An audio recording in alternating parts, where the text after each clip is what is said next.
If and when it is finally formed, will a right-wing government actually deliver on right-wing policies? Tzippy Yarom, please take the lead. Your 30 seconds are on. Hi, good evening, Ellie. So I do think they would deliver, but only in part. They are usually the best on delivering on left-wing policies. Think about all the peace agreements that we had from right wings and even agreements with Palestinians. They are never achieving what they promised that they would achieve, and they never deliver on all of what they promised that they are going to deliver and what people voted for. Well, lowering expectations seems to be the name of the game here tonight. Ruthie Blum, your take? Well, I agree with Tzippy, except for one caveat, and that is that most previous governments, even under Netanyahu, had left-wing elements in it, and this one doesn't. So that actually, I would say, leaves room for more optimism. However, it is true that politicians, as soon as they fill their roles, they move to the left for some reason. And that's true of left-wing politicians as well. They move farther to the each side toning down once they assume office. That's definitely a recurring motif. Last but not least, Yariv Oppenheimer, your 30 seconds are on. With all the respect for the right-wing policy, eventually there is also the reality, and the reality is that you got limitation for using power, and you need to take into consideration the U.S., the United Nations, the Arab countries around us, and even the Palestinian Authority that still help us fighting terror. Therefore, very quickly, the politician will understand that promises is one thing and reality is another thing, and just doing the right-wing government, the right-wing policy will harm the state of Israel. And we will be diving further into the security political correlation in the second part of our debate, but I would like us to begin, and please feel free, of course, to interact from this point onwards with the petty politics, so to speak. Who will be, or who seems to be at this point, the biggest winner of those coalition talks, Ruthie? Well, I would say that Itamar Ben-Gvir, the head of the number 2 in the religious Zionist party, he right away asked for and quickly received the portfolio that he wanted, and that was public security minister, that has now been expanded to be called national security minister. And so he was happy right from the beginning, and I think he was not only a big winner in the election itself, but has been a big winner in the coalition talks. But he might be also the biggest loser, because the expectations are so high that immediately will be able not just to fight terror, but also to fight crime and other things that Israel is not able to do for many years now. And I think that it's almost obvious that he will be disappointing leader. I think that Bezalel Smotrich is the big winner, because eventually he took the treasure ministry, and the treasure ministry is the key for the government, and he can veto most of the action that the government can take, whether he's not happy about the current policy. Therefore, I think he will be the stronger players for the long run in this government, and it's going to be a fight between him and Netanyahu all the time. Well, the finance ministry has a long-standing reputation of being some sort of a political graveyard in many respects. But exactly. But Tzippy Yarom, this is why Shas didn't want it. They just played a game like they wanted. They never wanted it. They wanted the Ministry of Interior Affairs. They didn't want the Ministry of Finance. This is why they are happy they didn't get it, and they got the most number of roles that they could get, and I do think that they are the biggest winners. Really? So was it all a game of reverse psychology here, asking for one thing but expecting to get another to begin with? I'm convinced about that, exactly because of what you said. It's a graveyard. Yeah, that's... It's not exactly true, by the way. There were some treasure ministry that got a lot of support for that, including Shimon Peres, Benjamin Netanyahu. Yeah, so, but it's also a very powerful ministry because you can impact the whole policy. It's not just about one thing like transportations or things like that. But in terms of, again, political calculations, what portfolios are going where to etc. When it comes to the ultra-Orthodox parties, is there loyalty, politically beneficial loyalty to Netanyahu that is?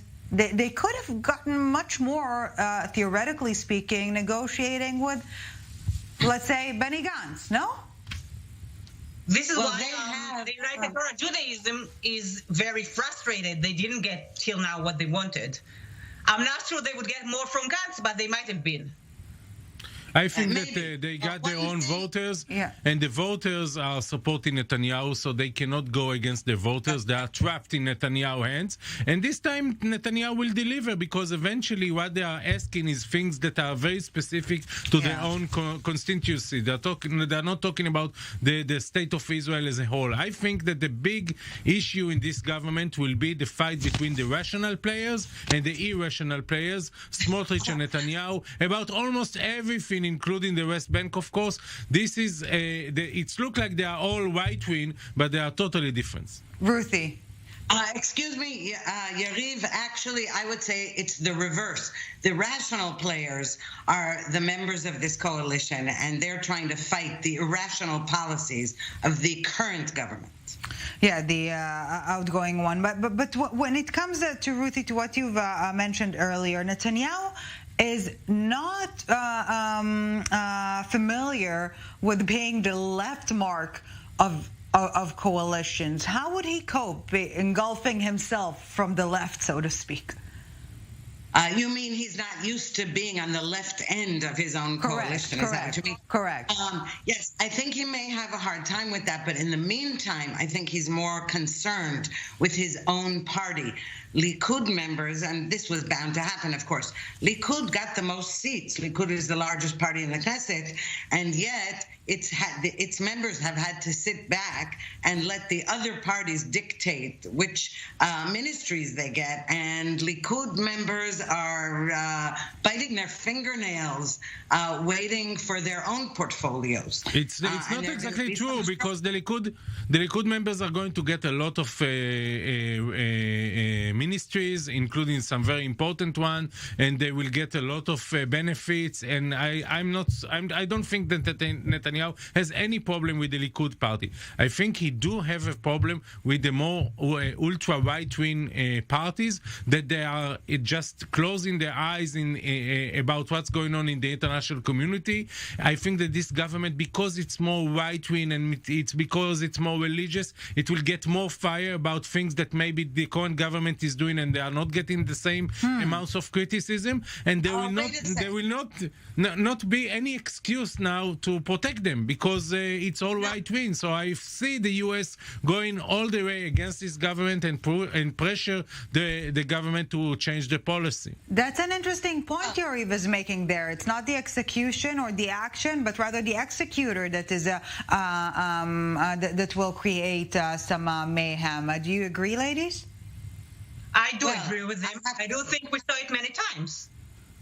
Please, Tzippy, continue. Yeah. But the president in the U.S.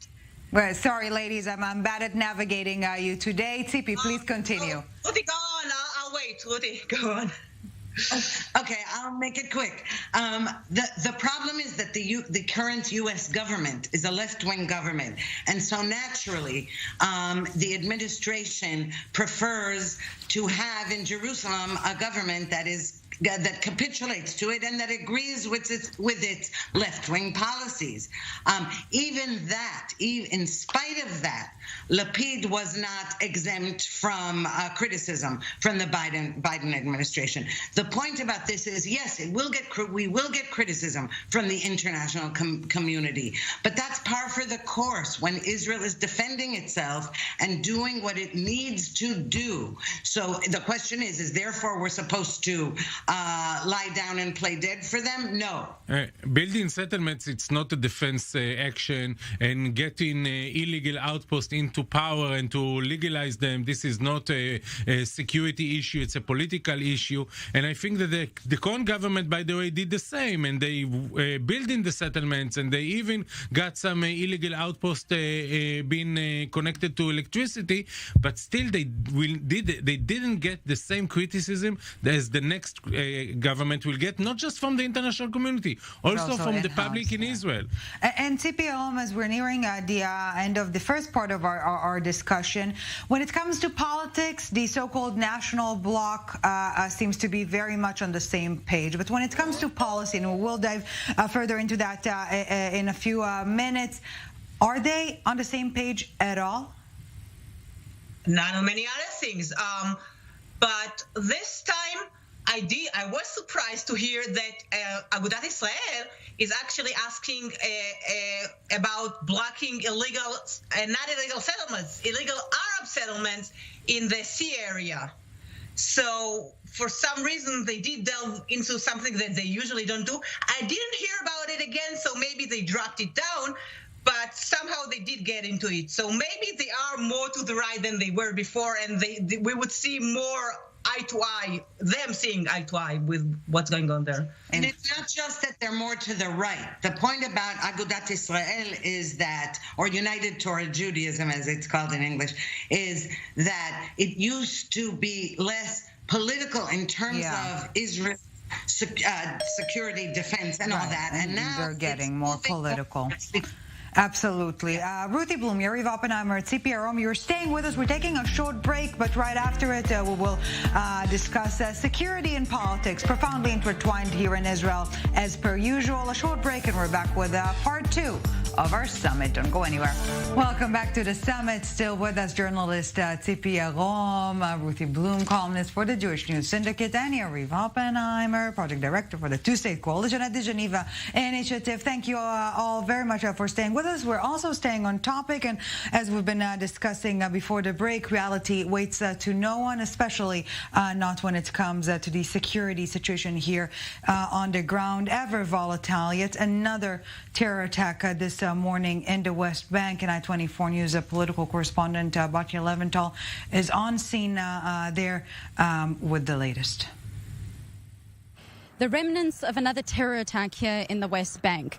These are glass shards from the car ramming attack that happened early on Tuesday morning. And as you can see in the background, a tree and the leftovers of police tapings that were here earlier in the day, when a Palestinian man rammed his car into a 20-year-old female soldier, sending her to the hospital in moderate to severe condition. She is now stable, but still remains in that condition. Spending a couple of hours here this afternoon and evening, we asked the residents here, as life started returning slowly to normal, as you can see, no IDF cars or police, exactly how they feel this attack is going to have an impression on the coalition and the government. Half said that they believe that it is likely that this terror attack will push the government to form as quickly as possible. Others are saying that it's likely that the terror attack already last week in Jerusalem was a much bigger attack, that this is something that they see on a daily basis here in the West Bank, and it's unlikely it's going to get the coalition to stop bickering and actually form something stable so that they can continue their lives here in the West Bank, knowing that there's a government in place that can put down laws and legislation. Another day, another terror attack in the West Bank. But the big question is, what will happen now to the 37th Israeli government? Batya Leventhal reporting for I-24 News from the West Bank. Yeah, so the security situation is leaving no room for doubt. This is the main challenge of the next government. So let's get to it. Another quick fire round of 30 seconds each. Is there a security solution to the security situation? Tzippy Yarom, please take the lead. I do think that there could be a solution. The question is, does the government want to do it? People who voted for the Likud do believe that the government wants to do it, and the Likud knows that their voters are waiting for it, so I think they would be under pressure to deliver. Ruthie Blum?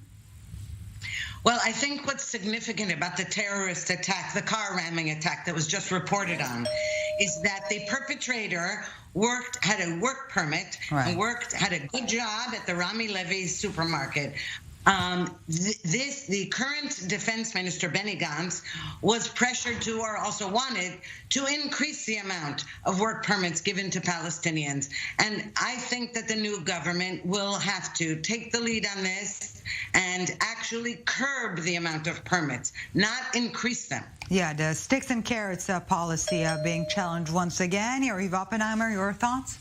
This government will understand very quickly that if they will use more power, and they will punish a collective punishment of the Palestinians, the outcome will be more terror and more hatred and more energy, bad energy, and more motivation to revenge. Using more power will not bring security, but will bring escalation. And this will be very bad for this government that is promising to bring back security. Just take, for example, the Palestinian Authority. The Palestinian Authority is helping Israel fighting terror. If this government is going to take it down, it will be counterproductive. And let's feel free to interact from this point onward. Tzippy, I would like to begin with you. We cannot ignore the hot potato of the Temple Mount issue. For the Hawks, for the religious Zionists, this is the jewel of the crown of right-wing policy. For the ultra-Orthodox, not so much. The opposite. Just the opposite. Yeah. Of course, it was a cynical understatement. How are they going to mend fences here? I do think that the religious Zionists would demand more power on Temple Mount, but we're not going to support them. It's a halachic issue, a Torah law issue, that we are against the idea of going up to Temple Mount when we don't have the temple there. Yeah. So nobody from our parties is going to support it. They would support though tougher policies. You know what? We did hear this morning the chief of the police saying, I would like to see dead terrorists or something like that. They would support such things. Ruthie Blum, is this going to divide a coalition, or going to be one of the topics that will divide a coalition? Well, maybe, but I will say that the Temple Mount is one of these issues, a phony issue that the Palestinians and the Jordanians use as an excuse to commit acts of terrorism against Israelis. And though the halachic ruling is not for Jews to go up to the Temple Mount and pray, in a political sense, Israelis feel that if Muslims are allowed to pray there, Jews should also be allowed to stand there and pray without being arrested. It becomes an issue of Israel protects all the holy sites, and Jews are discriminated against on the Temple Mount. Many Israelis understand that in the Temple Mount you got the politics and religion together, and this is explosive. And most of the Israelis don't want to see a religious fight between us and the Palestinians over the Temple Mounts. Therefore, I believe, by the way, I'm taking a bet that Ben Gvir himself will not put this issue as a number one priority and will prefer to ignore it and to allow the status quo to continue. I bet that he himself will be very, very careful about this issue, and he will not go up to the Temple Mount in the next coming months. This is my bet. I think that he fall in love in the role of Mr. Security, and he understood and he understands that most of the people will not see in a positive way him going to there making some provocation. I think that the struggle is about settlements, it's about outposts, it's about the policy of the Israeli army, it's about Area C, it's about the international community, it's about settlements inside East Jerusalem. These are the burning issue, not so much the Temple Mount. This is my analysis for the future. And we've been talking for nearly 20 minutes now, and we haven't even mentioned much of domestic issues. Let it be LGBTQ rights, let it be the bypass bill, let it be the media, the attempt or reported attempt to shut down the public broadcaster's news department. What will be the first moves of the forming coalition? Tzippy Yarom, please take the lead. I really hope it's not going to be shutting down the public broadcasting. Would be a bad move. I don't see that it's going to get so much of support aside for the Likud party. And I do think that people are waiting for, as you said, more domestic issues. Think about education. that was the heart, the core issue for United Torah Judaism. I think it's going to be some discussion. I think that Shas in the end is going to push that as well, and it will go up because it's still a question. It's not like Likud is supporting the Haredi party's demands, although Netanyahu did promise that. Ruthie Blum, Yariv, what will qualify as a success for this new form, materializing Netanyahu government? I think that in their eyes, the success will be to change the legal system and to change the Supreme Court, to weaken dramatically the power of the Supreme Court, and this will be a huge struggle. It's also related to the West Bank because the Supreme Court sometimes makes some a limitation to the power Israel is using in the West Bank, including issue of settlements. But I think that this is really a hot topic. This is the topic that will define whether it's a really right-wing, and I see it as an anti-democratic government as we afraid it we're going to be. Ruthie Blum, in the short time we have left, what would qualify as a success? Well, certainly taking care of the economy. The prices are going crazy.